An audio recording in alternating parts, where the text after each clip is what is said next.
কেমন আছো সবাই বাবুরা? How are you everyone? আমাকে শুনিতে পাইতেছ?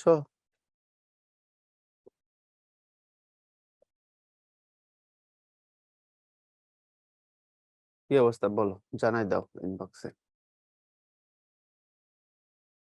Well in good. এখন আবার জিজ্ঞেস করো না ক্লাস কখন শুরু হবে, তাহলে কিন্তু আমি রেগে যাবো। ক্লাস শুরু হয়ে গেছে অলরেডি, তাই না? আমি একটু চা খাচ্ছি। এই একটু বৃষ্টি স্নাত সকাল, চা না হলে চলে। আচ্ছা, তিনি চা খাচ্ছেন বা তিনি চা খান বা সে চা খায়, এটাকে ইংরেজি করো তো একটু, আজকে একটু ইংলিশ পড়াই শুরুতে।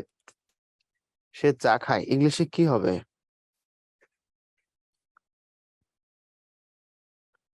সে চা খায় কি হবে? He eats tea, he drinks tea, he drinks tea. হচ্ছে না, কারোটাই হচ্ছে না।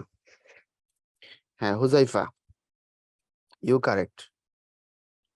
দেখতে পাই না আপনাকে, দেখার দরকার নাই, আমি আছি। একজন মাত্র পারলো কি? হ্যাঁ, দেশ। তোমারটাও ঠিক আছে। অর্পণ। না, অত বড় করে না বললেও চলবে, এখানে ভার্বটা মুখ্য, আমি ভার্বটা খুঁজতেছি, বুঝছো? কেউ ইট বলতাছো, কেউ ড্রিঙ্ক বলতাছো, সমানে। ইট মানে কি? চা কি চাবায়া খাচ্ছি? চা তো খাচ্ছি চুক চুক করে। হ্যাঁ। না ইলমা,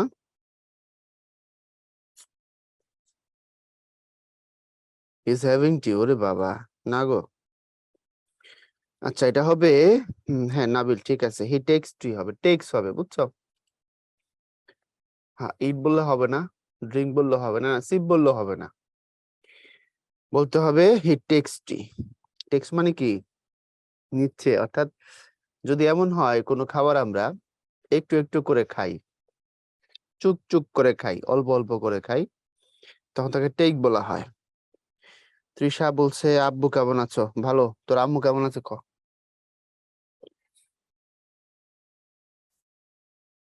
অর্পণ, তাই কি প্রশ্ন করেছিলিস? কি অবস্থা?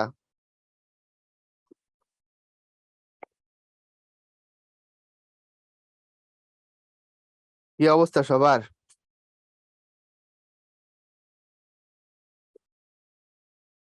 সামিরা বলছে আমি কি নকশিকাতার মাঠ থেকে প্রশ্ন করতে পারবো? শেষের দিক থেকে কয়েকটা লাইন বুঝি নাই। পারবা, তবে আগে খিচুড়ি পার্সেল করো, নইলে প্রশ্নের উত্তর হবে না, বন্ধ।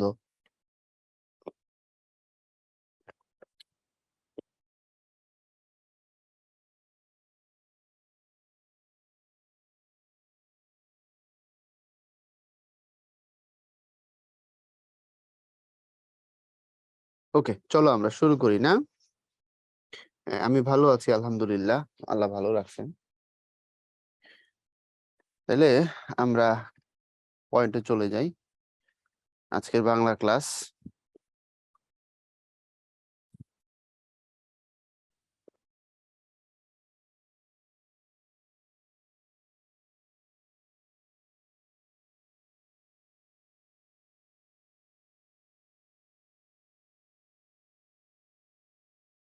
রেডি?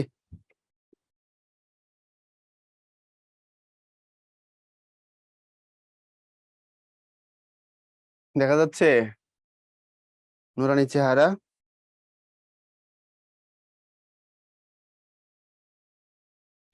আচ্ছা, ওকে।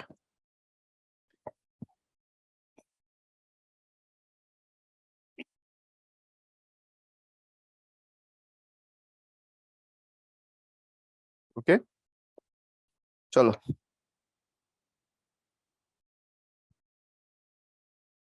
ফাহাদ, আব্বু ভালো আছো? ভালো আছি ফাহাদ। কি অবস্থা সবার?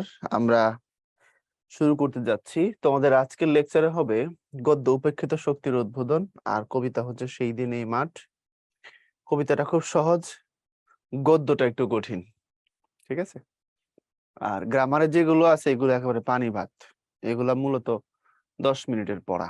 তোমরা জানো যে এখনকার গ্রামারও তো কঠিন কিছু না, খুব ডিটেইল তেমন কোনো আলোচনা নাই, ডিপে যাওয়ার কোনো চান্স নাই। কিছু কিছু টপিকে তাও টপিকের ডিমান্ডের কারণে ডিপে যাইতে হয়, কিন্তু আমরা তোমাদের হাউকাওয়ার কারণে যাইতে চাই না বা যাইতে পারি না। কারণ যখন আমরা ডিপে যাওয়া শুরু করি তোমরা অনেক সময় বুঝতে পারো না অনেকে, হ্যাঁ। তবে আমি চেষ্টা করি যেখানে ডিপে যাওয়ার দরকার সেখানে বেসিক আলোচনা করার, যেমন আমি সমাজ আলোচনা করছি অনেকভাবে, তাই না? তো যা হোক, আমরা শুরু করব, চলো। উপেক্ষিত শক্তির উদ্বোধন লিখেছেন আমাদের দুলাভাই কাজী নজরুল ইসলাম। আমাদের দুইজন দুলাভাই আছে আমাদের সাহিত্যে, রবীন্দ্রনাথ এবং নজরুল। রবীন্দ্রনাথ বড় দুলাভাই, নজরুল ছোট দুলাভাই। তাদের দুইজনের শ্বশুর বাড়ি বাংলাদেশে, এই জন্য তারা আমাদের দেশের জাতীয় জামাই, বুঝছো তো? আমরা তাদের জাতীয় শালাশালী। রবীন্দ্রনাথ বিয়ে করেছিলেন খুলনায়, আর নজরুল বিয়ে করেছিলেন, প্রথম বিয়ে কুমিল্লায়, পরের বিয়ে মানিকগঞ্জ। অর্থাৎ নজরুল দুটো বিয়ে করেছেন। প্রথম যাকে বিয়ে করেছিলেন নার্গিসকে, নার্গিসের বাড়ি ছিল কুমিল্লার মুরাদনগরে। আর পরের বিয়ে যাকে করেছিলেন আশালতা সেনগুপ্ত, ওনার নামই প্রমীলা, ওনার নামই দুলি বা দোলন। ওনার বাড়ি ছিল হচ্ছে মানিকগঞ্জের ঘিওরে। মানিকগঞ্জের ঘিওর নামে একটা উপজেলা আছে, যারা মানিকগঞ্জের মানুষ তোমরা জানো এটা, ঘিওর। ওই ঘিওরে ছিল আশালতা সেনগুপ্তের বাড়ি। তো সব মিলে যেহেতু দুজনের বাড়ি বাংলাদেশে, এই জন্য নজরুলকে আমি মজা করে দুলাভাই বলি, বুঝছো? এখন মজা করে বললো, কথা তো সত্যই। লেখক পরিচিতি দেখো: 11 জ্যৈষ্ঠ 1306, 24 মে 1899, মৃত্যু 29 আগস্ট 1976। আর একই বছর আমাদের সাহিত্যের আরো একজন বড় কবি মারা গেছেন একই বছর, সেটা জসিমউদ্দিন, বুঝছো? কিন্তু নজরুলের জন্ম 1900 কি বলে 1899, আর জসিমউদ্দিনের জন্ম 1903। একটু জন্মের দিকে জসিমউদ্দিন 4 বছরের ছোট, কিন্তু মারা গেছেন একই বছরে। আর তিনি 1917 সালে বাঙালি পল্টনে যোগ দিয়েছিলেন সেনাবাহিনীতে। বাঙালি পল্টন মানে হচ্ছে তখন প্রথম বিশ্বযুদ্ধ হচ্ছিল, 1914 সাল থেকে 18 সালের শেষ পর্যন্ত, নভেম্বর পর্যন্ত প্রথম বিশ্বযুদ্ধ হয়। তো প্রথম বিশ্বযুদ্ধে ব্রিটিশরা এখান থেকে বাঙালিদের নিয়ে একটা ইউনিট তৈরি করছিল। যেহেতু আমরা তখন ব্রিটিশ উপনিবেশ, আমাদের এখানে যুদ্ধও হয়েছে, আমাদের এখান থেকে তার আর্মিও নিয়ে গেছিল। ওই পল্টনে নজরুল ছিলেন একজন সোলজার। উনি যোগ দিয়ে যুদ্ধ করার জন্য চলে গেছেন পাকিস্তানের করাচিতে, এটার কথা বলছে এখানে। এবং তিনি চাকরি করছেন 20 সাল পর্যন্ত। 18 সালের নভেম্বরে যুদ্ধ শেষ, 19 গিয়ে 20-এ বাঙালি পল্টন ভেঙে দেওয়া হয়। তো নজরুলের চাকরি চলে যায় অটো, কারণ যুদ্ধ নাই, আর্মি দিয়ে কি করবে ব্রিটিশরা। তখন নজরুল আবার ফিরে আসেন কলকাতায়, ওকে। এবং নজরুলের সাহিত্য সাধনার মূল শুরুটা, স্টার্টিং পয়েন্ট কিন্তু করাচিতে, যখন তিনি যুদ্ধ করেন। প্রচুর গান এবং গজল লিখছেন তিনি তখন, ওকে। আচ্ছা, এরপরে জন্য তাকে বিদ্রোহী কবি বলা হয়, এটা আমরা ছোটবেলা থেকেই শুনছি। কেন? সামাজিক অবিচার এবং পরাধীনতার বিরুদ্ধে সোচ্চার ছিলেন। তোমরা ইন্টারমিডিয়েটে গেলে ওনার বিদ্রোহী কবিতাটাই পাবা, যার জন্য তিনি বিদ্রোহী কবি। বিদ্রোহী কবিতা অনেক বড়, প্রায় 149 লাইন বা 150 লাইন, ধরো 150 লাইনের কবিতা। তার মধ্যে তোমাদের জন্য ইন্টারমিডিয়েট সিলেবাসে দেয়া আছে 56 লাইন, মানে 3 ভাগের 1 ভাগ তোমরা পাবা ওখানে গেলে। এবং 43 বছর বয়সে, এটা খুব ইম্পর্টেন্ট, কত বছর বয়সে, কারণ তখন হচ্ছে তোমার 1942 সাল। যেহেতু 1899-তে তার জন্ম, 1942 সালে তার বয়স কত? 43। 43 বছর বয়সে তিনি দুরারোগ্য রোগে আক্রান্ত হন, বাকশক্তি হারিয়ে ফেলেন। এটার পেছনে নানান কারণের কথা বলা হয়, কোনটা যে আসলে ফিক্সড কেউ জানে না। তো এখন 43 বছর বয়স, তো কেন তিনি এই রোগে আক্রান্ত হন, এটা নিয়ে অনেক গবেষণা আছে। তো একদল গবেষক মনে করেন তোমার 36 না 37 সালের দিকে মেবি, বা একটু পরে, ওনার একটা ছেলে, ওর নাম হচ্ছে বুলবুল। বুলবুলের বয়স তখন 4 বছর। বুলবুল অসুস্থ হয়ে মারা যান। নজরুলের হাতে তখন কোনো টাকা ছিল না, নজরুল খুব গরিব ছিলেন, কিন্তু ব্যক্তিগত জীবনে উনি খুব গরিব ছিলেন।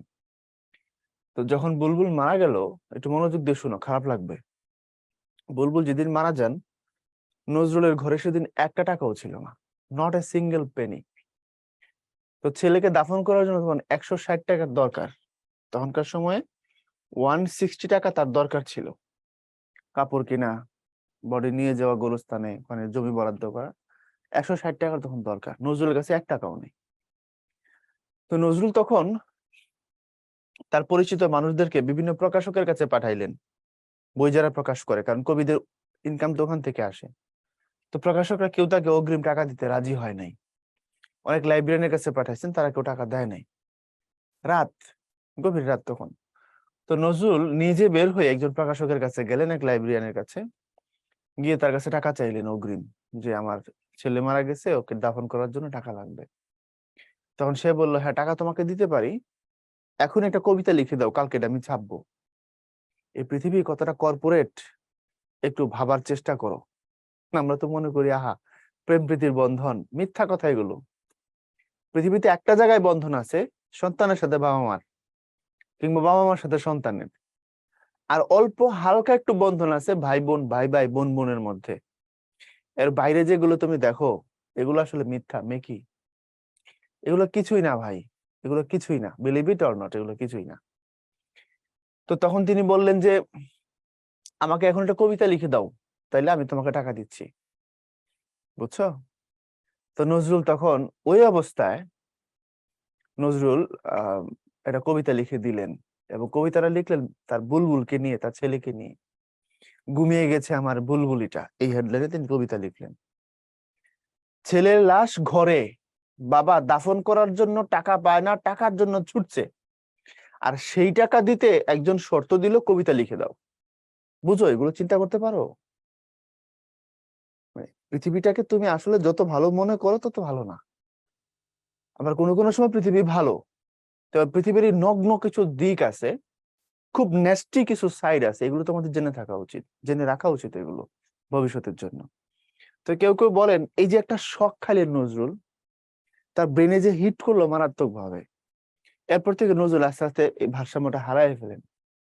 তার কলম, তার ব্রেইন, তার মুখ চিরদিনের জন্য স্টপ হয়ে যায়। এরপর নজরুল আর কথা বলতেন না, তবে তার সামনে তার গান গাইলে তিনি কিছুটা আনন্দিত হতেন, এরকম অসংখ্য এভিডেন্স আছে। বাংলাদেশে আনার পরেও এরকম অনেক আছে, যে এই যখন শাফিনা আহমেদ, হামিনা আহমেদ, মাইলস ব্যান্ডে গান গায় যারা, ওনাদের মা ফিরোজা বেগম, উনি নজরুল সঙ্গীতের শিল্পী ছিলেন। ওনার স্মৃতিচারণ শুনেছি আমি। উনি বলছেন যে ঢাকায় যখন কবিকে আনা হয়, কবির বাসায় আমি অনেকবার গেছি, ওনার সামনে বসে আমি হারমোনিয়াম বাজাই, ওনার গানগুলো শোনাইলে উনি আনন্দিত হইতেন, উৎফুল্ল হইতেন, এদিক ওদিক এরকম করে তাকাইতেন, একটু খুশি খুশি ভাব থাকতো তার মধ্যে। তার কথা বলেন না, এরপর থেকে আস্তে আস্তে আস্তে আস্তে তিনি স্টপ হয়ে গেছিলেন। গবেষকদের বড় অংশের মতামত তো এরকম।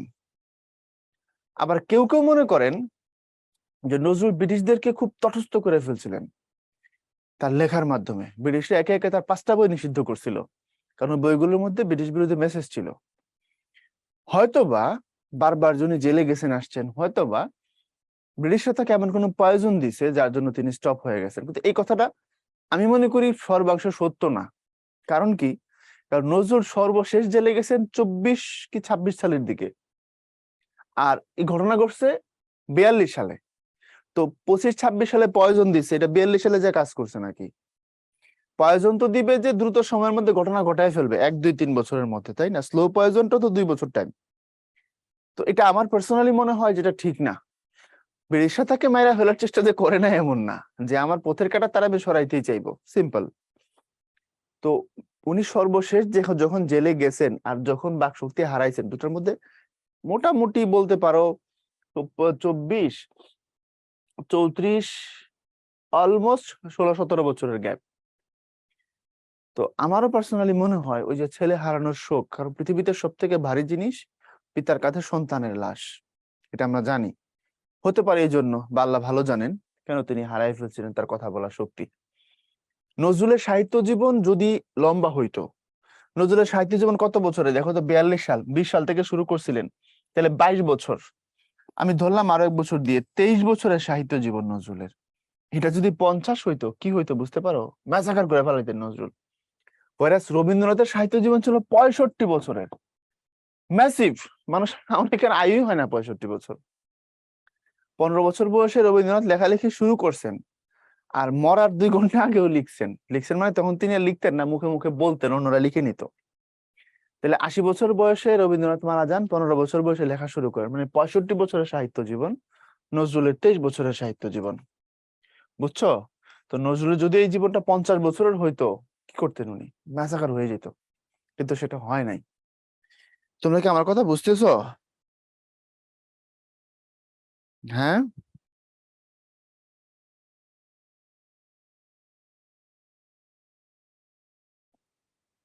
ওকে। তো এগুলো এই পৃথিবীর নিয়মের দিকে খেয়াল রাখবে। একটা কথা মনে রাখো, তোমার থাকলেই কেবল আছে, তোমার নাই মানে আসলে নাই। আমার কথাটা খুব অদ্ভুত শোনাবে, কিন্তু এটা সত্য।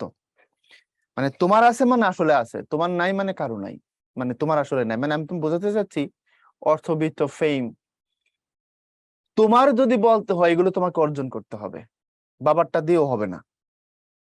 বুঝা গেছে? বি ইউরসেলফ, তুমি তোমাকে তৈরি করো, বি দ্য ওয়ান। ওকে, এরপরে আসো, বাংলাদেশ প্রতিষ্ঠার পরে বঙ্গবন্ধু ওনাকে ঢাকায় নিয়ে আসেন এবং নিয়ে এসে তাকে বাংলাদেশের নাগরিকত্ব দেন। নাগরিকত্ব দেওয়ার পরে ওনাকে বাংলাদেশের জাতীয় কবি বলা হয়। বুঝছো তো, এই কাহিনীগুলো আমরা জানি। যাই হোক, এরপরে দেখো, তাকে স্বাধীন বাংলাদেশ জাতীয় কবির মর্যাদায় ভূষিত করা আমরা জানি। এরপরে তাকে ঢাকা বিশ্ববিদ্যালয় থেকে তাকে সম্মানসূচক ডিলিট ডিগ্রি উপাধি প্রদান করা হয়। ডিলিট মানে ডক্টর অব লিটারেচার, এগুলো সম্মানসূচক ডিগ্রি। কাব্যগ্রন্থ অগ্নিবীণা, বিষের বাসী, ছায়ানট, প্রলয়শিখা, চক্রবাক, সিন্ধু হিন্দুল, এগুলো ওনার কাব্যগ্রন্থ কিন্তু সব মিলে 26টা। আর এখানে আমরা অল্প কিছু উল্লেখ করছি যেগুলো গুরুত্বপূর্ণ। গল্প গ্রন্থ শিউলিমালা থেকে শুরু করে যে যেগুলো দেখতেছো,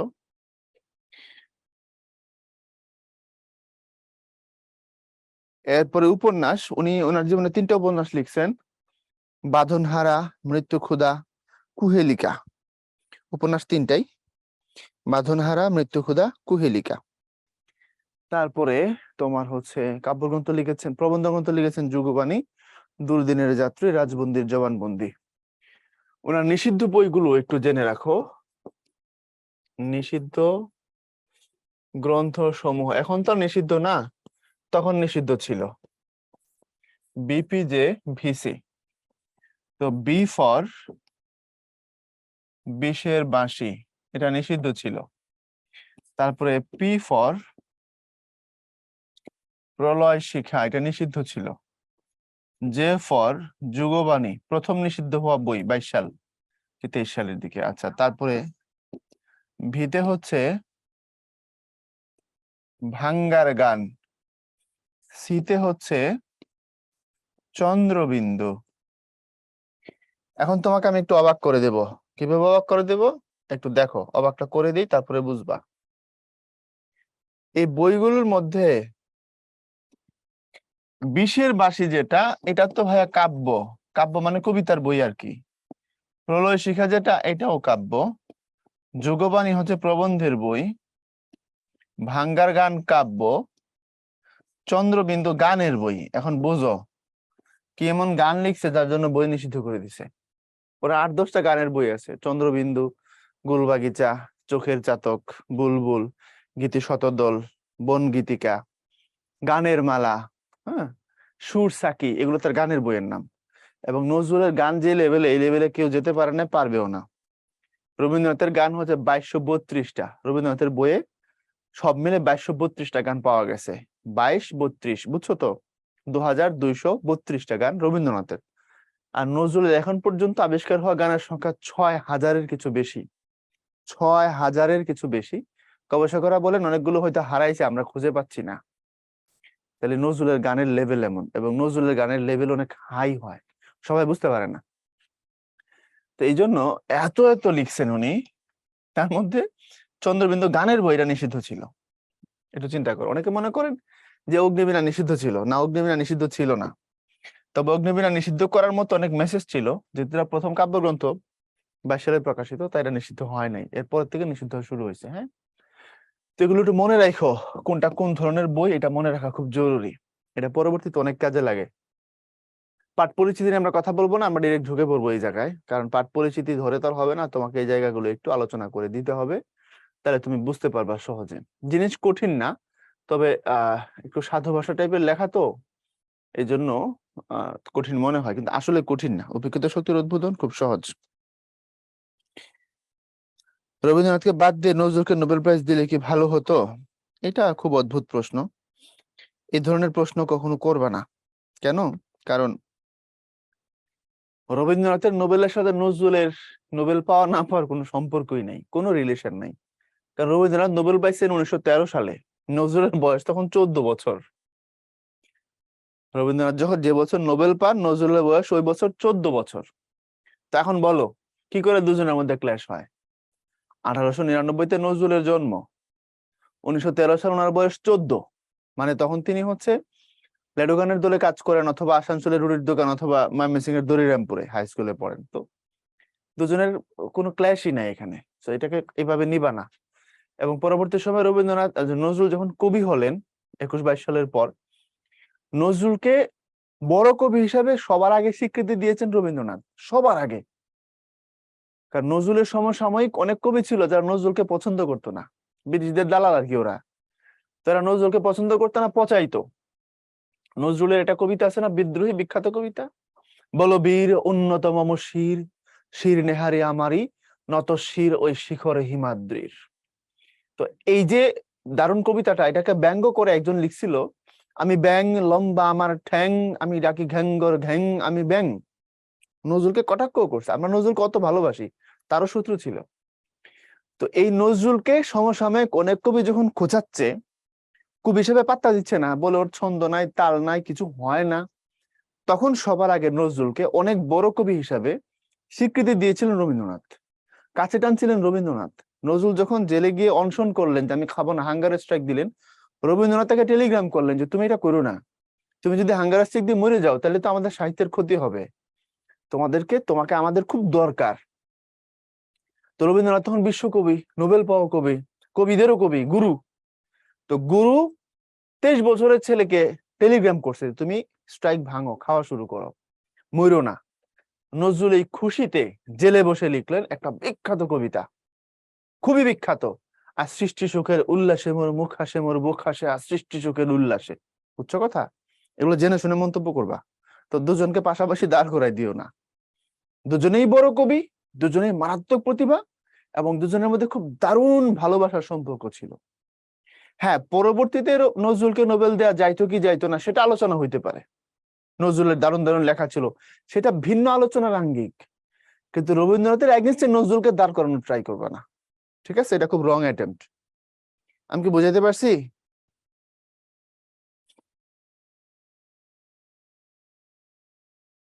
তারপরে আসো,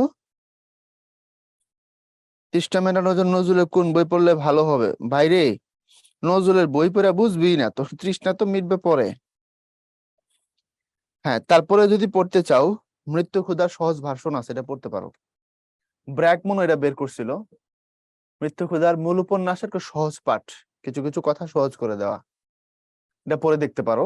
অথবা গল্পের বইগুলো পড়তে পারো, ভালো লাগবে। গল্পের বইগুলো মারাত্মক সুন্দর, এই যে এগুলো শিউলিমালা, ব্যথার দান, রিক্তের বেদন, এগুলো সুন্দর সুন্দর বই পড়তে পারো।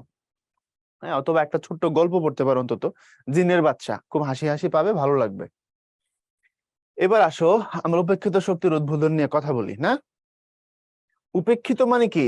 ইগনোরড, যাদেরকে ইগনোর করা হয়েছে, অবজ্ঞা করা হয়েছে, তাদের এটা হচ্ছে উপেক্ষিত।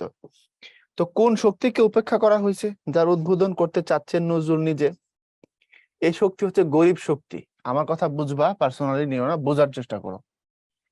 আমাদের সমাজে যারা হচ্ছে গরিব,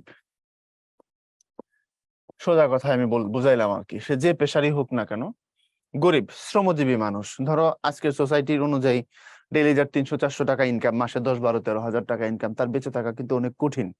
শ্রমজীবী মানুষ যারা, আসলে অনেক কঠিন, কারণ মার্কেটের যে অবস্থা, তাই না? এক ডজন ডিমের দাম 155 টাকা। একটু কল্পনা করো বিষয়টা। আমি ছোটবেলায় দেখতাম বাড়ি বাড়ি এসে একদল মানুষ ডিম কিনে নিয়ে যেত, ব্যবসায়ী আমাদের বাড়ি থেকে হাঁস মুরগির ডিম নিত, 8 টাকা হালি। পরিষ্কার মনে আছে আমার, 8 টাকা হালি। তো মুদ্রাস্ফীতির হিসাব অনুযায়ী দাম সবকিছুর বাড়বে, মানুষের ক্রয় ক্ষমতাও বাড়বে, এটা আমি জানি। তো সেই হিসাবে তখন 8 টাকা হালি মানে এক ডজন ডিমের দাম কত? 3 8 24। তো আজকের প্রেক্ষাপটে সেটা 90 থেকে 100 টাকা হইতে পারে হাইয়েস্ট, কিন্তু 150 টাকার বেশি। তো মার্কেট অনেক খারাপ ভাই। তো এই জন্য শ্রমজীবী মানুষ বলতে আমি তোমার বুঝাইলাম এরকম গরিব শ্রেণী যেটা, এটা। তো এই শ্রেণীটা, এরা কিন্তু আমাদের সব থেকে বড় ওয়ার্ক ফোর্স, অর্থাৎ সংখ্যায় এরা বেশি। আর আমরা যারা একটু উপরে ইনকাম করি, আমাদের সংখ্যা কিন্তু আসলে কম। মানে তুমি যদি ওয়ার্ক ফোর্স বা কর্মক্ষমতার শক্তির বিচার করো, ওরা বেশি। কিন্তু আমরা এদেরকে কি করতেছি? আমরা এদেরকে মানুষই মনে করতেছি না, এদেরকে আমরা মনে করতেছি এরা হচ্ছে ছোট লোক, এরা অসভ্য, ইতর জানোয়ার, এরা গরিব, এদের কোনো অবদান নাই, এদেরকে যত পায়ে ঠেলে দূরে রাখা যায়। কিন্তু এগুলো ভুল। কেন ভুল? আমি তোমাকে মূল পাঠে যাওয়ার আগে একটা প্রশ্ন করতে চাই। আল্লাহ না করুক, ঢাকার যে অবস্থা, যত মানুষ ঢাকায় আমরা থাকি, যদি ঢাকায় কখনো একটা 6, 6.5 ভূমিকম্প হয়, তখন এই বিল্ডিং ওয়ালারা কিন্তু সব কেচায় যাবে এবং সাহায্যকারী সব থেকে বড় শ্রেণী হবে ওই বস্তির মানুষগুলো। আমরা কি ভেবে দেখছি কখনো এদেরকে যে আমরা পাত্তা দিই না? বুঝছো কথা? একটু ভাবতে হবে, তাদের শ্রমের মূল্য দিতে হবে। তারা যে আসলে আমাদের জন্য কত কি করছে এটাকে বোঝা লাগবে। তো আমরা এটা বুঝতে চাই না। আমরা মনে করি এরা হচ্ছে গরিব, এদের ভালোবাসা পাওয়ার কোনো অধিকার নাই। কিন্তু তুমি কি জানো যে কাজ আমরা এই তথাকথিত ভদ্রলোক এসিয়ালারা করতে পারতেছি না, বছরের পর বছর যাচ্ছে, এই মানুষগুলা শক্তিকে ব্যবহার করলে এটা খুব দ্রুত হয়ে যেতে পারে। ফর এক্সাম্পল, নজরুল ভারতের স্বাধীনতার কথা বলেছিলেন। এটা কিন্তু সত্যিকার অর্থে ব্রিটিশ ভারতের স্বাধীনতা নিয়ে বলা এই কথাগুলো, একটা রাজনৈতিক ভাষণ মূলত। উনি বলছিলেন যে আমরা যে স্বাধীনতার জন্য হাউকাউ করছি, পারছি না, তাদেরকে কাছে ডাকো, তারা দেখবা বিপ্লব ঘুরে দিবে। মহাত্মা গান্ধী অসম্ভবকে সম্ভব করেছেন কেন? ধনীদেরকে ভালোবাসা না, গরিবদেরকে ভালোবাসা। উনি বলছেন আমার সাধারণ মানুষ খাইতে না পাইলে আমি খাবো না। সো উনি যে তাদের জন্য ত্যাগ স্বীকার করছেন, এই জন্য তারা তার জন্য দুই বাহু মেলে আইসা তাকে ভালোবাসা দিছে এবং তাদের শক্তিকে কাজে লাগায় মহাত্মা গান্ধী বিপ্লব করছে এবং করবে। এটা ছিল কথা। এবং তাদেরকে আমরা আজকে আমাদের মূল শক্তির 10 আনা যাদের উপর, অর্থাৎ 16 আনা হচ্ছে সব মিলে ফুল একক, 10 আনা মানে তাদের মধ্যে বেশি, অথচ তাদেরকে আমরা উপেক্ষা করছি, তাদেরকে আমরা ছোট লোক বলছি। হ্যাঁ, আমরা এই যে আভিজাত্য আমাদের যারা আছে আমরা তাদের এরূপ নামকরণ করছি, এটা ঠিক না। তাদের অন্তর যদি দেখতে পারো কোনোভাবে, তাহলে দেখবা এটা কাঁচের মতো স্বচ্ছ। অর্থাৎ ওখানে ঝামেলা কম, তোমার আমার মধ্যে ঝামেলা বেশি। আমরা স্বার্থের জালে আবদ্ধ, তাদের জীবনে অত ঝামেলা নাই। তো তাদেরকে যদি কাছ থেকে দেখো, তাদের সেই স্বচ্ছ অন্তর, এত দারুণ অন্তর, তারপরও তারা যে অনেক ভালো কাজ করতে পারছে না, তার কারণ আমাদের ভদ্র সম্প্রদায়ের অত্যাচার। আমরা তাদেরকে পাত্তা দেই না, আমরা তাদেরকে নিচে ফেলায় রাখতে চাই।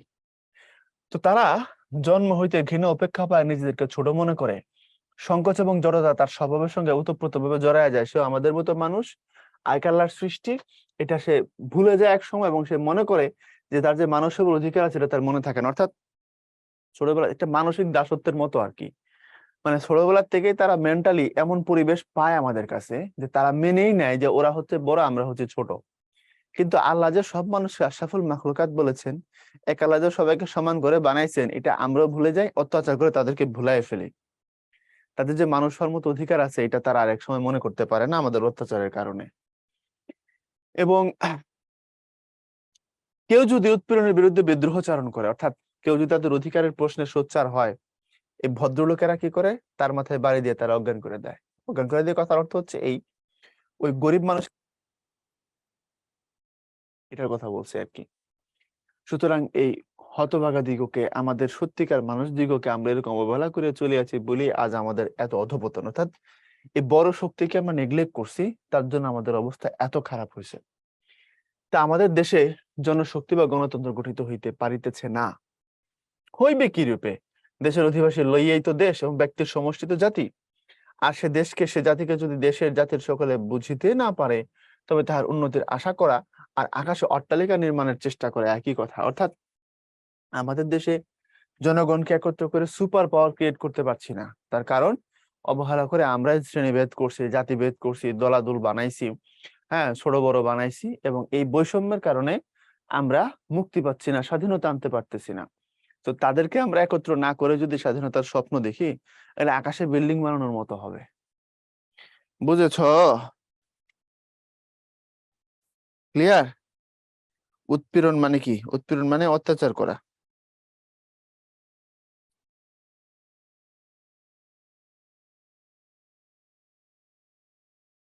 ওকে, তারপরে আসো, তোমরা ভদ্র সম্প্রদায় মানি দেশের দুর্ভাগা, একটু খেয়াল করবা, তোমরা ভদ্র সম্প্রদায় মানি দেশের দুর্ভাগা জাতির দুর্গতি বোঝো, লোককে বুঝাইতে পারো, মানে নেতাদেরকে বলতেছে আর কি, লোককে বুঝাইতে পারো, ওই যে দুর্ভাগ্যের কথা কইয়া কাঁদাইতে পারো, কিন্তু কার্যক্ষেত্রে নামিয়া কার্য করিবার শক্তি তোমাদের আছে কি না? নাই। একথা যে নিরেট সত্য তাহা তোমরাই বুঝো। অর্থাৎ লিডারদের বলতেছে যে তোমরা যে নেতা, তোমরা মানুষের কষ্টের কথা বুঝো এবং সেই কষ্টের কথা বক্তব্য দিয়ে মানুষের তোমরা কান্দায় ফেলো, কিন্তু কাজ যখন করতে হবে তখন তো তোমরা সেটা পারো না। কাজ কে করে? সাধারণ মানুষ করে। আচ্ছা তুমি দেখো ৭১-এর ৭ মার্চের ভাষণ দেখো। বঙ্গবন্ধু দেশের স্বাধীনতার জন্য আহ্বান জানাচ্ছিলেন কাদেরকে? সাধারণ মানুষদেরকে। এই দেশের আপামর জনতাকে বলছিলেন যে রক্ত যখন দিয়েছে আরো দেব, আর দেশের মানুষকে মুক্ত করে ছাড়বো। আবার বলছিলেন তোমাদের যা কিছু আছে তাই নিয়ে প্রস্তুত থাকো। তাহলে কিছু করতে হলে আসলে ওই আম পাবলিকের করতে হয়, শক্তি হচ্ছে তারা, সেটার কথাই বলছেন কবি নিজে, বুঝছো? বলছে কাজেই তোমাদের এই দেশকে জাতিকে উন্নত করিবার আশা ওই কথাতেই শেষ হইয়া যায়, অর্থাৎ বক্তব্যতেই শেষ, মোটিভেশন দিয়ে তোমরা যা ঘরে ঘুমায় থাকো। কিন্তু একবার যদি আমাদের এই জনশক্তিকে উদ্বুদ্ধ করিতে পারো, তাহাদিগকে মানুষ বলিয়া ভাই বলিয়া কোল দিবার তোমার উদারতা থাকে, তাহাদিগের শক্তির উন্মেষ করিতে পারো, তাহলে দেখিবে তুমি ১০০ বৎসর ধরিয়া প্রাণপণের চেষ্টা সত্য যে কাজ করিতে পারিতেছ না, একদিনে সে কাজ সম্পন্ন হইবে। একথা হয়তো তোমার বিশ্বাস হইবে না, একবার মহাত্মা গান্ধীর কথা ভাবিয়া দেখো দেখি, তিনি ভারতে কি অসাধ্য সাধন করিতে পারিয়াছেন। বলছে ওই যে সাধারণ মানুষ যাদেরকে তুমি দূরে সরায় রাখো না, তাদেরকে ভালোবাসো, কাছে আনো, তাহলে দেখবা তারা তোমার সেই কাজ মুহূর্তের মধ্যে করে দিবে। অর্থাৎ এই দেশের যত সমস্যা সমাধান করতে হবে, যেখানে রক্ত দিতে হবে, যেখানে শ্রম দিতে হবে, তারা সেটা করবে, তুমি পারবে না। গান্ধীর দিকে তাকাও, তিনি অসাধ্য সাধন করেছেন কিভাবে? গায়ের শক্তি দিয়ে না, সাধারণ মানুষের ভালোবাসা দিয়ে তিনি সবকিছুকে জয় করেছেন, এটাই বলছেন এখানে। তিনি যদি এমনি করিয়া প্রাণ খুলিয়া এদের সহিত না মিশিতেন, এদের সুখ দুঃখে এমন করিয়া ভাগী না হইতেন, তাহাদিগকে যদি নিজের বুকের রক্ত দিয়া তাহারা খাইতে পাইল না বলিয়া নিজেও তাহাদের সঙ্গে উপবাস করিয়া ইহাদিগকে নিতান্ত আপনার করিয়া না তুলিতেন, তাহলে আজ তাহাকে কে মানিত? কে তার কথা কর্ণপাত করিত? কর্ণপাত করিত মানে কান দিত কে? বলছে গান্ধী তো পপুলার কেন? সাধারণ মানুষ তার জন্য জীবন দিতে প্রস্তুত। কারণ কি? ওই সাধারণ মানুষের সমস্যাকে তিনি উপলব্ধি করেছেন, তাদের সাথে এক কাতারে বসছেন, বুঝছো? বুকের ভালোবাসা দিয়ে রক্ত দিয়ে তাদের মনকে তিনি জয় করছেন, তার জন্য তাকে এত মানুষ মানে। স্টিল আজ এখনো ভারতে একজন গান্ধীবাদী রাজনৈতিক কর্মী আছে, ওনার নাম আন্না হাজারে। গান্ধীবাদী মানে গান্ধীর আদর্শবাদী আর কি। আন্না হাজারেকে সরকার ভয় পায়, বিজেপি সরকারও। কারণ আন্না হাজারে হচ্ছে কিছু হইলে অনশনে বসে, আর আন্না হাজারে অনশনে বসার অর্থ হলো তার সাথে কমপক্ষে কয়েক হাজার মানুষ বসবে। তো অনশনটা মারাত্মক আন্দোলন। অনশন করে যদি কেউ মারা যায় বা অনশনকারীদের উপরে সরকার যদি চড়াও হয়, আন্তর্জাতিকভাবে ওই সরকারকে মারাত্মক চাপের মুখে পড়তে হয়। আর গান্ধী এত বড় ব্র্যান্ড, গান্ধীবাদী নেতা অনশন করতেছে, এটা শুনলে আচমকা ভয় পাওয়া যায় সরকার ইন্ডিয়াতে, বুঝছো কাহিনীটা? গান্ধী এমন ব্র্যান্ড সত্যিকার অর্থে। আচ্ছা, কে তাহার একটি ইঙ্গিত এমন করিয়া বুক বাড়াইয়া মরিতে পারিত? অর্থাৎ গান্ধীর জন্য জীবন দেওয়ার জন্য সবাই প্রস্তুত কেন? এই কারণেই, তার আভিজাত্য গৌরব নাই। গান্ধী উচ্চ শিক্ষিত মানুষ, কিন্তু সাউথ আফ্রিকাতে উনি পড়াশোনা করছেন, ওখানে ইয়ে ছিল কি বলে একটা সংগঠনের সাথে জড়িত ছিলেন, কংগ্রেসের জন্ম হওয়ার পরে এসে রাজনীতি করছেন। তো গান্ধী সব ছেড়ে দিয়ে খুব সাধারণ মানুষের মতো চলছেন, সাধারণ মানুষের ভালোবাসা তিনি অর্জন করছেন, এটাই বলছে। বলছে তিনি যে মানুষকে ডাকছেন, সে আহ্বানে জাতিভেদ নাই, ধর্মভেদ নাই, সমাজভেদ নাই, ডাকার মতো ডাকা, তাই নিখিল ভারতবাসী উপেক্ষিত হতবাগারা তাহার দিকে তো হা হা করিয়া এই যে ব্যগ্র বাহু মিলিয়া ছুটিয়াছে। তো ডাকার মতো ডাকা মানে কি? তোমরা কি জানো গান্ধীকে কেন মারা হয়? অনেকগুলো কারণ আছে। গান্ধীকে কিন্তু মারছিল একজন উগ্র হিন্দুবাদী, হিন্দুত্ববাদী উগ্র নেতা, ওনার নাথুরাম গডসে। গান্ধী ৪৭-এর দাঙ্গার সময় যখন ভারত পাকিস্তান ভাগাভাগি হইলো আর কি, তখন তখন তিনি বলছিলেন যে দেখো, তোমরা মুসলমানদের মসজিদ গুলো খালি করে দাও, মনোযোগ দিয়ে বুঝবা। অর্থাৎ দাঙ্গার সময় পাকিস্তানের হিন্দুদেরকে পিড়ায় হিন্দুস্তানে পাঠিয়ে দেওয়া হয়েছে, আবার হিন্দুস্তানের মুসলমানদেরকে পিড়ায় পাকিস্তানে পাঠিয়ে দেওয়া হয়েছে, বুঝছো তো? তো এখন পাকিস্তান অঞ্চল থেকে যেসব হিন্দু ভারতে ঢুকছে, তারা কোথায় আশ্রয় নেবে? তারা অনেকে মসজিদে যে আশ্রয় নিচ্ছে, কারণ মুসলমানদের উপর অত্যাচার হয়েছে।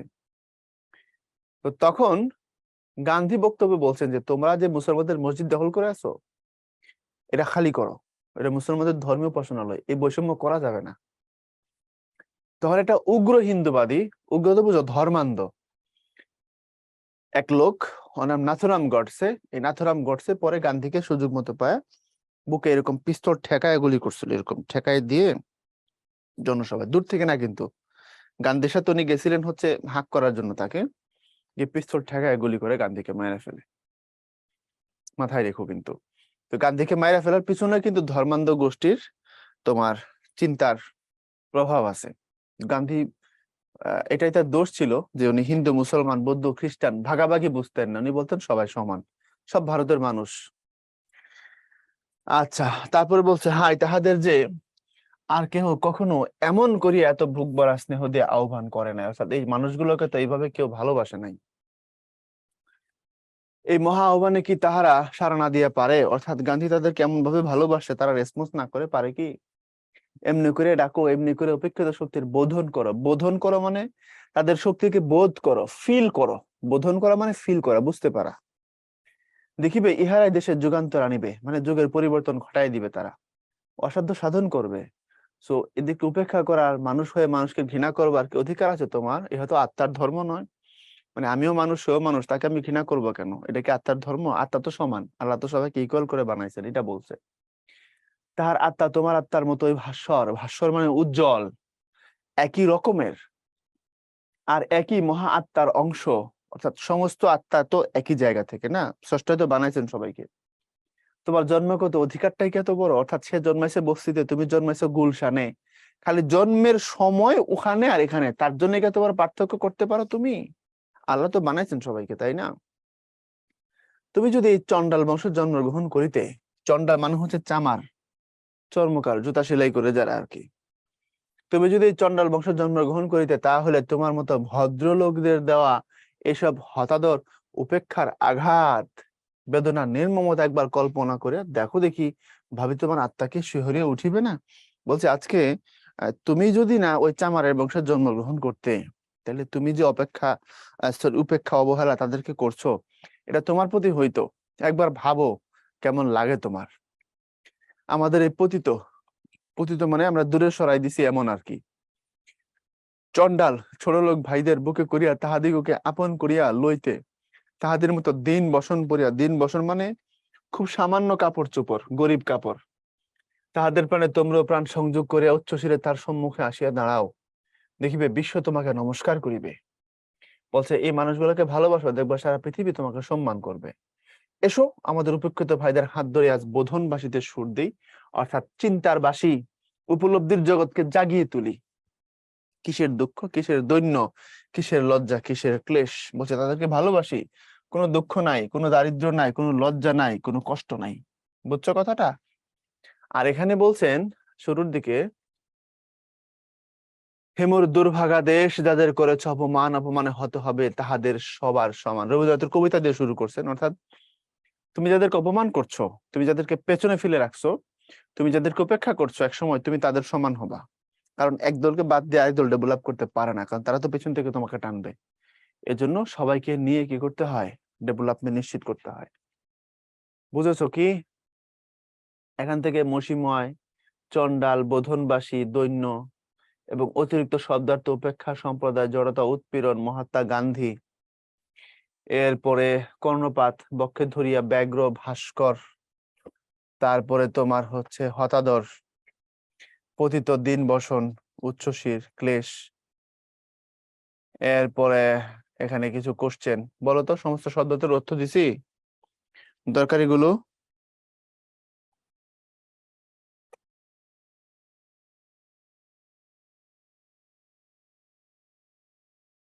নিডেড মানে পরিপূর্ণ।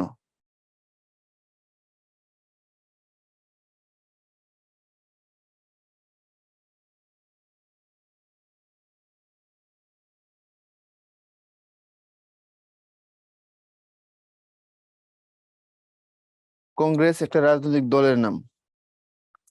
পরে গান্ধীর হত্যাকারীর কি হয়েছিল, এগুলো নিয়ে আপাতত প্রশ্ন করার দরকার নেই। উন্মেষ মানে হচ্ছে, বুঝছো, বিকাশ।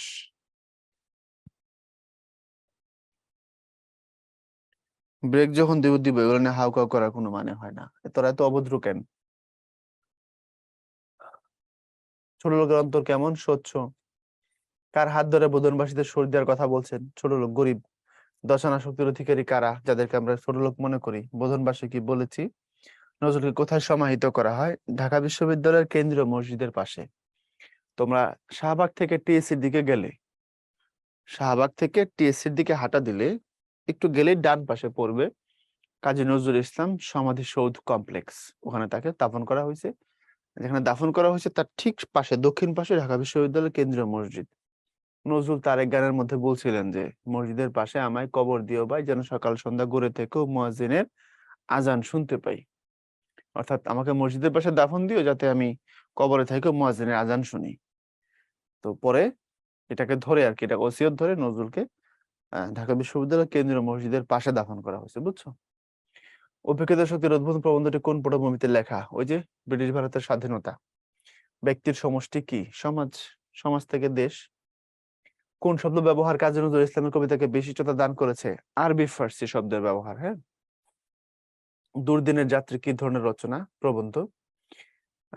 তারপরে কাজী নজরুল ইসলাম কার হাত ধরে বোধনবাসীতে সুর দিতে চেয়েছিলেন? গরিব মানুষ।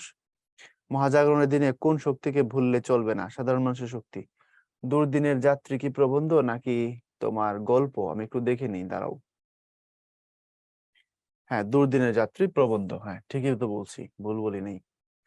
আচ্ছা, ওকে। এরপরে হচ্ছে তোমার এখানে আছে হচ্ছে অনুধাবন। কোনটা পারবা না? উপেক্ষিত শক্তি কিভাবে দেশের যুগান্তর আনবে? বুঝিয়ে লেখো। অর্থাৎ তাদেরকে তুমি যদি ভালোবাসো, ওই শক্তি আসা সমাজ পরিবর্তন করে দিবে। মহাত্মা গান্ধী ছোট লোককে বুকে ধরে ভাই বলে ডেকেছেন কেন? ব্যাখ্যা করো। কারণ তিনি জাতিভেদ, ধর্মভেদ, সম্প্রদায়ভেদ করতেন না, মানুষকে ভালোবাসতেন তাই। আত্মার ধর্ম বলতে কি বোঝানো হয়েছে? আত্মা যে সমান, স্রষ্টাদের সবাইকে সমান করে বানাচ্ছে, এটা বোঝানো হয়েছে। আজ আমাদের এত অধঃপতনের কারণ কি? বুঝিয়ে লেখো। ওই যে আমাদের বড় শক্তি যারা, আমাদের যারা ম্যান পাওয়ার, মূল পাওয়ার, তাদেরকে আমরা দূরে সরায় রাখছি এই জন্য। এমনি করে উপেক্ষিত শক্তির বোধন করো বলতে কবি কি বুঝিয়ে, লেখক কি বুঝেছেন? উপেক্ষিত শক্তির বোধন করো মানে তাদের শক্তিকে ফিল করো, তাদের শক্তিকে মূল্যায়ন করো, তাদের শক্তিকে উপলব্ধি করো। আমাদের দেশের জনশক্তি গঠন হতে পারছে না কেন? কারণ আমরা বৈষম্য করে রাখছি, ছোট নিচু, বড়, উঁচু নিচু, এরকম ভাগ ভোগ করে রাখছি, এই জন্য হচ্ছে না। কাছে এনে স্বচ্ছ অন্তর বলতে লেখক কি বুঝিয়েছেন? অহংকার নাই এমন ভালোবাসাপূর্ণ অন্তর। সেটা ডাকার মতো ডাকা বলতে কি বোঝানো হয়েছে? ওই যে গান্ধী সবাইকে ভালোবাসছেন বৈষম্যহীন ভাবে। মহাত্মা গান্ধীর আহ্বানে সবাই সাড়া দিয়েছিল কেন? এই কথা সবচেয়ে বেশি বার এটাই বলছি। বিশ্ব আমাদের নমস্কার করবে কেন? বলছি যদি সাধারণ মানুষ আমরা ভালোবাসি, তবে তাহার আত্মা তোমার আত্মার মতোই ভাস্বর। আর একই মহান আত্মার অংশক্তি দ্বারা কি বোঝানো হয়েছে? সবার আত্মাই, মানুষের সমস্ত আত্মাই সমান, উজ্জ্বল। মহাত্মার অংশ মানে সৃষ্টিকর্তার কাছ থেকে আত্মাগুলো এসেছে। আল্লাহ সবাইকে সমান করে সৃষ্টি করেছেন, এটা বোঝানো হয়েছে। ওকে। আর সৃজনশীলের দিকে তাকাও। আমি এটা একটু সলভ করে দেবো, যেহেতু প্রবন্ধটা কঠিন ছিল, আমি সলভ করে দেবো এটা।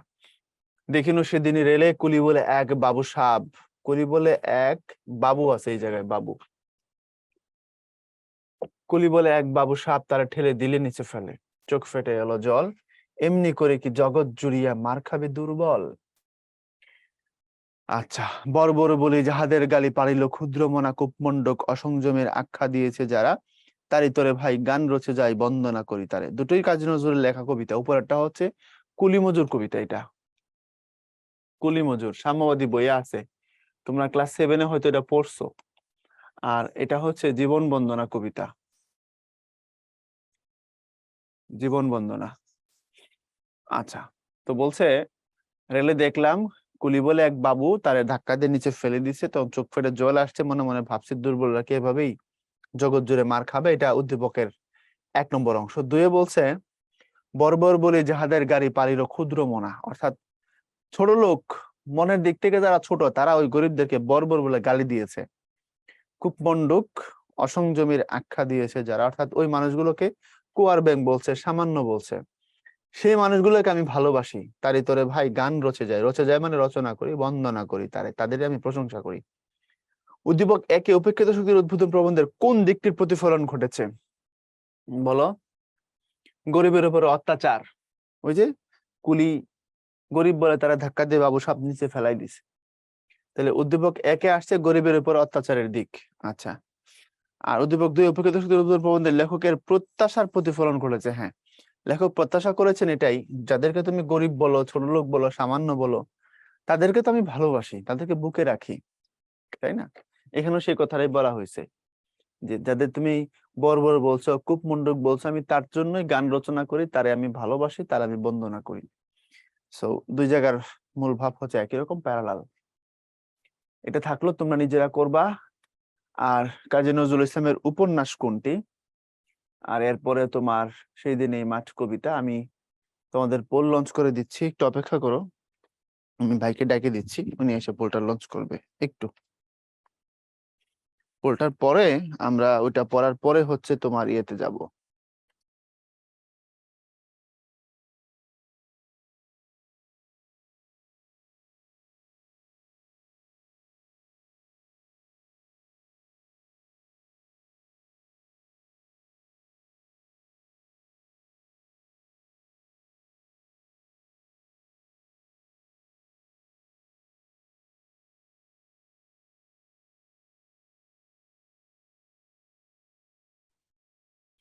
কাজী নজরুল ইসলাম রচিত উপন্যাস কোনটি? রিক্তের বেদন, বিষের বাসি, মৃত্যু ক্ষুধা, যুগবাণী। এখান থেকে যেটা উপন্যাস সেখানে দাগ দিবা।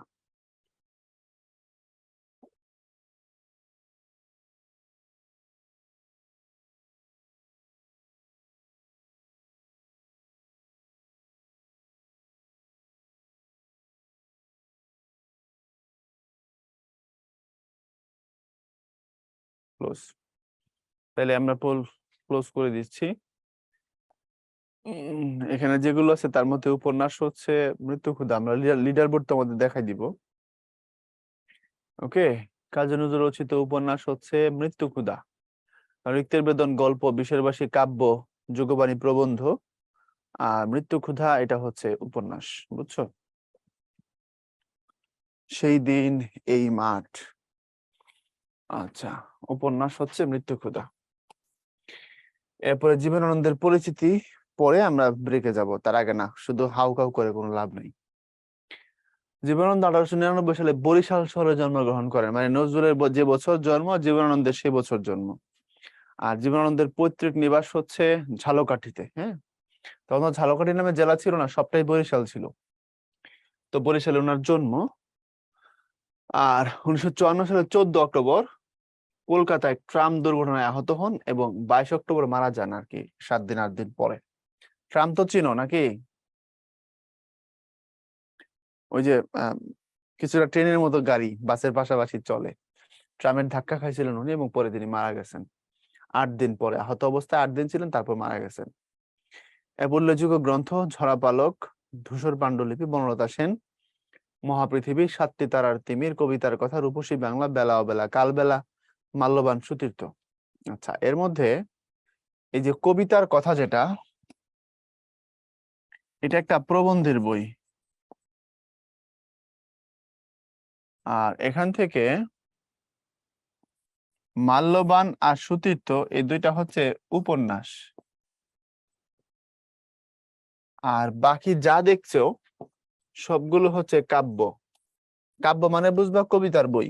কাব্য গ্রন্থ আর কাব্য একই কথা, কবিতার বই। হ্যাঁ, আর আধুনিক জীবন চেতনার কবি ওনাকে বলা হয়। বাংলার প্রকৃতির রূপ বৈচিত্র্য এই কবি খুব নিমগ্ন চিত্ত, মানে খুব মন দিয়ে সেগুলোকে দেখেছেন। ওনার শ্রেষ্ঠ কবিতার বই হচ্ছে এটা, রূপসী বাংলা। এটা ওনার শ্রেষ্ঠ কবিতার বই, শ্রেষ্ঠ কাব্য। অনেকে মনে করেন বনলতা সেন, না, বনলতা সেন না, ওনার শ্রেষ্ঠ কবিতার বই হচ্ছে রূপসী বাংলা। আচ্ছা, এখন আসো পরের অংশ যেটা, সেটা নিয়ে একটু কথা বলবো। ঝালুকাঠি নাকি ঝালকাঠি? ঝালকাঠি, নিচের উ নাই। আচ্ছা, এখন তোমার যেটা বলছিলাম আমরা এখানে, জীবনানন্দ প্রকৃতিপ্রেমী মানুষ এবং তার লেখার স্টাইল অনেক আধুনিক। ওনার জীবনকালটা একটু খেয়াল করো। উনি জন্মেছিলেন 1899-তে, মারা গেছেন 1954-তে। নজরুলের সমসাময়িক ডেফিনেটলি। তো ওই সময় ওনার যে কবিতার শব্দ চয়ন, উপমার যে ব্যবহার, মানে ওনার যে স্টাইল ছিল আর কি, সার্বিক ভাবে ওই সময়ের জন্য সেটা উপযোগী ছিল না। এটা অ্যাডভান্স লেভেলের কথাবার্তা উনি বলতেন। তো তখন তার খুব বেশি ভক্ত অনুরাগী ছিল না, বেশি মানুষ তাকে ভালোবাসতো না। তার পাঠক শ্রেণী ছিল খুব অল্প, খুব অল্প পাঠক শ্রেণী তার বই পড়তো। কিন্তু এখন যদি তুমি দেখো, জীবনানন্দ মারাত্মক পঠিত। আমাদের বাংলাদেশ বলো আর ইন্ডিয়া বলো, সব থেকে বেশি কবিতা যাদের পড়া হয় এরকম 8-10টা মানুষের লিস্ট করলে, যেমন জীবনানন্দ, জয় গোস্বামী, তারপর নির্মলেন্দু গুণ, এরকম যাদের কবিতা এখন খুব পড়া হয় আর কি, হ্যাঁ, তার মধ্যে উনি একজন। কারণ ওনার যে কবিতার ফ্লেভার এটা এখনকার উপযোগী, কিন্তু লিখছেন আজকে থেকে 50, 60, 70, 80 বছর আগে। এই জন্য ঝামেলাটা হয়েছে আর কি। তুমি যখন যুগের থেকে অ্যাডভান্স থাকবা, ওই যুগের মানুষ তোমাকে খুব বেশি মূল্যায়ন করবে না। এটা খুবই সিম্পল জিনিস। আচ্ছা, তো বাংলার প্রকৃতির রূপ বৈচিত্র্য কবি নিমগ্ন চিত্ত মানে উনি খুব এটার মধ্যে ডুবেছিলেন। এরপরে মূল ভাব, সভ্যতা একদিকে যেমন ক্ষয়িষ্ণু, অন্যদিকে চলে তার বিনির্মাণ। মননশীল ব্যক্তি মানুষ মৃত্যুর কোলে ঢলে পড়ে, কিন্তু প্রকৃতিতে থাকে চিরকালের ব্যস্ততা। মাঠে থাকে চঞ্চলতা, চালতা ফুলের পরে শীতের শিশির, লক্ষ্মী বেচার কণ্ঠে ধ্বনিত হয় মঙ্গলবার্তা। খেয়া নৌকা চলে নদী নালাতে, অর্থাৎ কোথাও থাকে না সে মৃত্যুর রেশ। ফলে মৃত্যুতে সব শেষ নয়। পৃথিবীর বহমানতা মানে বইবে পৃথিবীটা, মানুষের সাধারণ মৃত্যু রহিত করতে পারে না, অর্থাৎ পৃথিবীর গতিকে থামাইতে পারে না মানুষের মৃত্যু। প্রকৃতপক্ষে মানুষের মৃত্যু আছে, কিন্তু এ জগতের সৌন্দর্যের মৃত্যু নেই, মানুষের স্বপ্নেরও মরণ নেই। এটা হচ্ছে মূল বক্তব্য। এখন কবিতায় যদি যাও, মূল বক্তব্য তো বলেই দিছি, তোমাদের ঝামেলা হবে, বুঝতে হবে শেষেরই দুইটা লাইন, এশিয়া ধুলো আছে, ব্যাবিলন ছাই হয়ে আছে। তো বিষয়টা কি আসলে? বিষয়টা হলো, মনোযোগ দিয়ে বুঝো, হ্যাঁ, একটু মনোযোগ দিয়ে বুঝো। হ্যাঁ, দেখো, আমরা মনে করি যে আমরা অনেক বড় হনু হয়ে গেছি, হ্যাঁ, বিশাল কিছু। আজকের পৃথিবীকে যারা লিড করতেছে, বড় বড় মানুষ যারা পৃথিবী চালায়, ওখান থেকেও যদি কেউ মরে যায়, পৃথিবীর গতি কি থামবে বলো? এখন পৃথিবীতে বর্তমানে সব থেকে প্রভাবশালী ব্যক্তি কারা? আমেরিকা থেকে যদি বলি জো বাইডেন, রাশিয়া থেকে ভ্লাদিমির পুতিন, নাকি এরকম বড় বড় মানুষ, বা ফ্রান্সের ম্যাক্রো, বা ইন্ডিয়ার নরেন্দ্র মোদী, বা রাশিয়ার শি জিনপিং, এই না, রাশিয়া না সরি চায়নার। তো এখন সবচেয়ে প্রভাবশালী মানুষ, যাদের ক্ষমতা অনেক, তাদের মধ্যে যদি কেউ মরে যায়, পৃথিবী কি হবে? তাতে একটা ধূলিকণাতে কোনো প্রভাব পড়বে কি? Not at all. সো আমরা কি এমন হনু যে আমাদের জন্য এই পৃথিবীর গতি, পৃথিবীর বহমানতা, পৃথিবীর স্বাভাবিকতা থেমে যাবে? মিথ্যা কথা, হয় না। বুঝছো কথাটা? এই জন্য আমরা খুব সামান্য আসলে। প্রকৃতিতে যেটা ঘটছিল সেটা ঘটছে, ভবিষ্যতে সেটা ঘটতে থাকবে। অর্থাৎ পৃথিবীর যে স্বাভাবিক স্পন্দন, এটা চলবে। তাতে আমি মরে যাই আর থাকি, এটা ম্যাটার করে না। এটাই হচ্ছে কবিতার মূল সুর। বুঝছো এবার? আধুনিক মনে হলে প্রকৃতি প্রেমী কিভাবে হওয়া যায়? রাফিন: হ্যাঁ, অবশ্যই হওয়া যায়। প্রকৃতি প্রেমী হইলে কি মানুষ ব্যাকডেটেড হয় নাকি রে গাধা? এই গবেট, প্রকৃতি প্রেমী হইলে মানুষ কি ব্যাকডেটেড হয়? প্রকৃতিই তো সব থেকে সুপার মডার্ন থিংস। কারণ কি? প্রকৃতি সব থেকে গোছানো, প্রকৃতির সব থেকে সুশৃঙ্খল, প্রকৃতির সব থেকে নিয়ম মাফিক চলে। তা আধুনিকতা আমাকে কি শিখায়? সভ্য হতেই তো শিখায়, নিয়ম মাফিক চলতেই তো শেখায়, নাকি আধুনিকতা আমাকে বর্বর করে? তো প্রকৃতি প্রেমী হওয়ার সাথে আধুনিক হওয়ার মধ্যে কোনো কন্ট্রাডিকশন আছে? গুল্লি করে মারা দিমু তোরে, কিন্তু আমি একদম গুল্লি করে মারা দিমু, বুঝছস? গুল্লি করে দিমু, বুঝছস? সো আধুনিকতার সাথে প্রকৃতি প্রেমী হওয়ার কোনো কি নাই, বিরোধ নাই, কন্ট্রাডিকশন নাই। আর মাথায় গেছে নাকি ধমক খায়া অজ্ঞান হয়ে গেছস? পাড়া দিয়ে মারমু। এদিক দেখ, সেই দিন এই মাঠ স্তব্ধ হবে না কো জানি, এই নদী নক্ষত্রে তোলে সেদিনও দেখিবে স্বপ্ন। সেই দিন মানে আমি যেদিন থাকবো না, বা মানুষ যেদিন থাকবে না, ওই দিনে এই মাঠ, সেই দিন মানে যেদিন আমরা হারাবো, ওই দিনে এই মাঠ স্তব্ধ হবে না কো জানি, এই নদী নক্ষত্রে তোলে সেদিনও দেখিবে স্বপ্ন। আকাশে নক্ষত্র, নিচে নদী, এই নদী স্বপ্ন দেখবে, বয়ে চলার স্বপ্ন দেখবে। সোনার স্বপ্নের স্বাদ পৃথিবীতে কবে আর ঝরে? সোনার স্বপ্ন মানে মূল্যবান স্বপ্ন। আমরা যারা মুসলমান, আমরা জানি আমরা মদিনাকে সোনার মদিনা বলি। সোনার মদিনা মানে মদিনা রাস্তাঘাট বিল্ডিং সবকে স্বর্ণ দিয়ে মোড়ানো, এই অর্থে বলি না। অনেক আকাঙ্ক্ষিত, দামি, পরম আরাধ্য, মূল্যবান, ভালোবাসার জায়গা, এই অর্থে বলি। বাবা তার সন্তানকে আমরা সোনা বাবা বলে। সোনা মানে কি? সন্তান স্বর্ণ দিয়ে বানানো না, আদরের, দামি। তো সোনার স্বপ্নের স্বাদ পৃথিবীতে কবে আর ঝরে? দামি স্বপ্নগুলো, মূল্যবান স্বপ্নগুলো পৃথিবীতে কি হয় না? ঝরে না। স্বপ্নের তো মৃত্যু হয় না। আমি চলে যাব বলে চালতা ফুল কি আর ভিজিবে না শিশিরের জলে? চালতা ফুলের উপরে শিশির পড়ছে, এটা প্রকৃতির একটা ঘটনা, বুঝে নাও। চালতা ফুল তার উপরে শিশির পড়ে, ঘটনা। তা আমি চলে যাব বলে কি সেটা হবে না? হবে তো। দেখো বলছে আমি চলে যাব বলে চালতা ফুল কি আর ভিজিবে না শিশিরের জলে, নরম গন্ধের ঢেউয়ে? বলছে ভিজবে না, অবশ্যই ভিজবে। লক্ষ্মী পেঁচা গান গাবে নাকি তার লক্ষ্মীটির তরে? মানে লক্ষ্মী পেঁচা তার লক্ষ্মীটিকে কি গান গায়ে শোনাবে না? প্রকৃতিতে এই ঘটনাগুলো তো ঘটছে, তাই না? বলছে হ্যাঁ, চলবে এগুলো।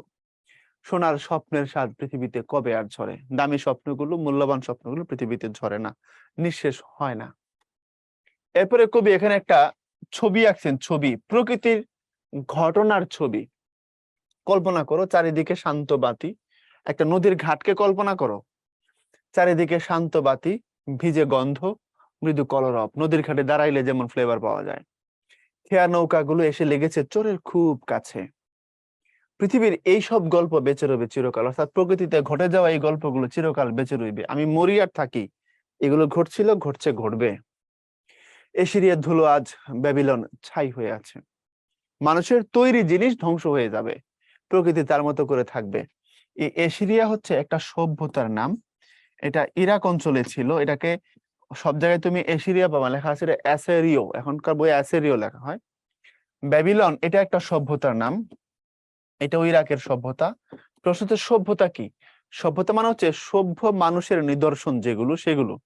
মানে এখন রাস্তাঘাট, বিল্ডিং, তাই না, ঘর বাড়ি, গাড়ি, বিমান, ট্রেন, ফ্লাইওভার, যাই তুমি দেখো না কেন, সভ্য মানুষ এগুলোকে বানাইছে, তো এগুলোকে সভ্যতা বলে। আমরা হাজার হাজার বছর আগের নিদর্শন পাইছি ইরাক অঞ্চলে, এবং এগুলো দেখে বুঝতে পারছি সভ্য মানুষ এখানে বসবাস করতো। বিল্ডিং পাইছি আমরা, নকশা করা, ইঞ্জিনিয়ারদের ড্রয়িং করা building, Suarez line, conference hall, ধ্বংস হয়ে গেছে এগুলো। আমরা কল্পনা করেছি কখনো হয়তো এখানে সভ্য মানুষের বসবাস ছিল, বুঝছো? তো এই অ্যাসিরীয় সভ্যতা প্রাচীন ইরাকে মেসোপটেমীয় এলাকায় ছিল, বেবিলন সেটাও ওখানেই ছিল, এবং এগুলো ধ্বংসাবশেষ এখনো আছে, মানুষগুলো দেখতে যায়। বলছে এশিয়া ধুলো হয়ে গেছে, বেবিলন ছাই হয়ে আছে। কিন্তু এই যে প্রকৃতির গল্প, প্রকৃতির স্বাভাবিকতা, এটা ছিল, আছে, থাকবে। কারণ এগুলো কি হয় না, কোনো ধ্বংস হয় না। বোঝা গেছে কি?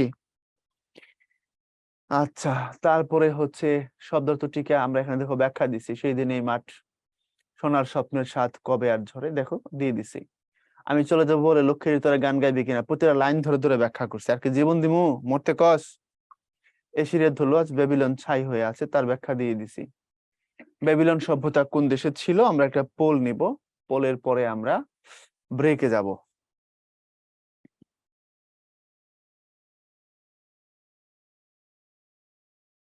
তাহলে আগে সবাই অসভ্য ছিল? হ্যাঁ, বলা হয়, কল্পনা করা হয় যে মানুষের যেখান থেকে বসবাসের শুরু, তখন থেকে তো আর মানুষ আধুনিক হয়ে যায় নাই। একটা সময় পরে গিয়ে মানুষ জ্ঞান বিজ্ঞানের কি করছে, উন্নতি ঘটাইছে। তো একসময় মানুষ জঙ্গলে থাকতো, নগ্ন ছিল, তারপরে তার আবিষ্কার করছে কাপড়, আগুন, ইত্যাদি ইত্যাদি, ওই অর্থে বলা হয়েছে আর কি।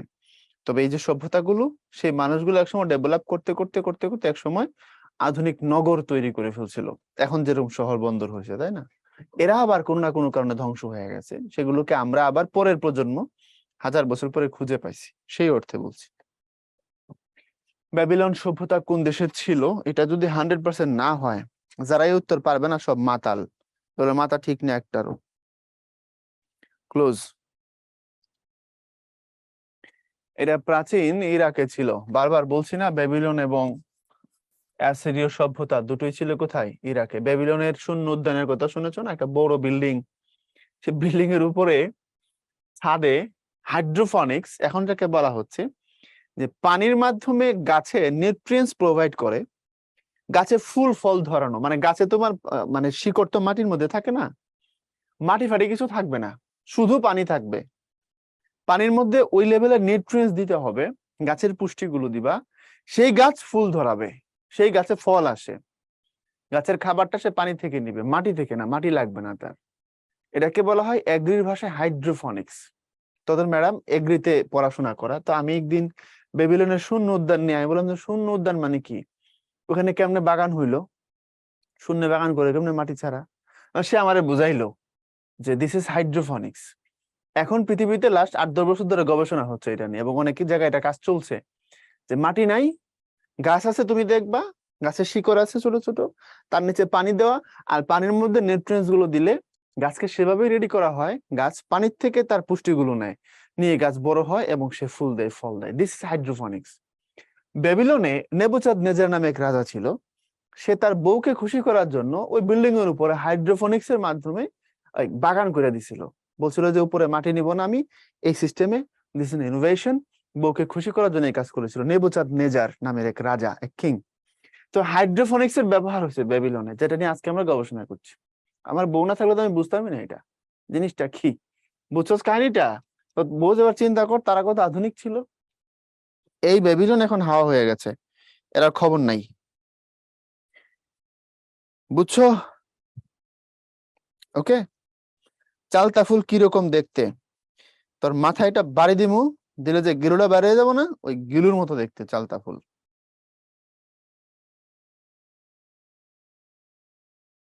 বেবিলনের বেবিলনের কি ক্যানটা শূন্যতন তৈরি? ক্যানটা মানে কি রে? শান্ত বাতি কি? শান্ত বাতি মানে আলোর মধ্যে একটা স্নিগ্ধ ভাব আছে, এই অর্থে বোঝানো হয়েছে। বাতি তো আর শান্ত অশান্ত হয় না, আলোটা বিরক্তিকর নয়, ওই অর্থে বলছে।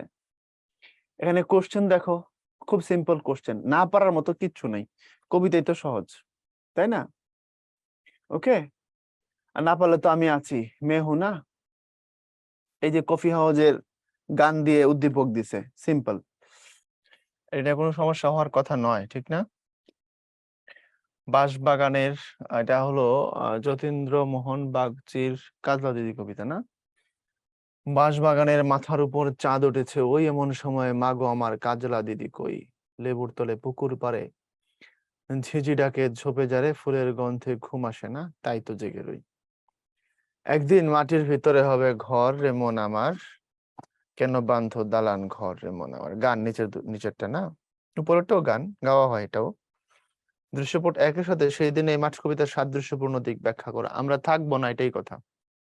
ওই যে কাজলা দিদি নাই, বুঝছো? কাজলা দিদি মারা গেছে। তোমরা এই কবিতা পড়ছো কিনা আমি জানি না, আমাদের সময় ক্লাস 3 বা 4 ছিল এটা।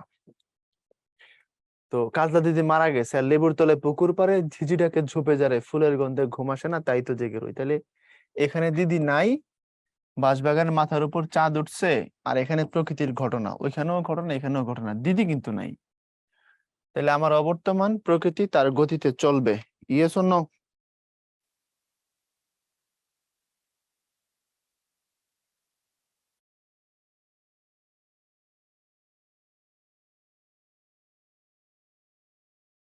আবার একদিন মাটির ভিতরে হবে ঘর রে মন আমার, কেন বান্ধ দালান ঘর।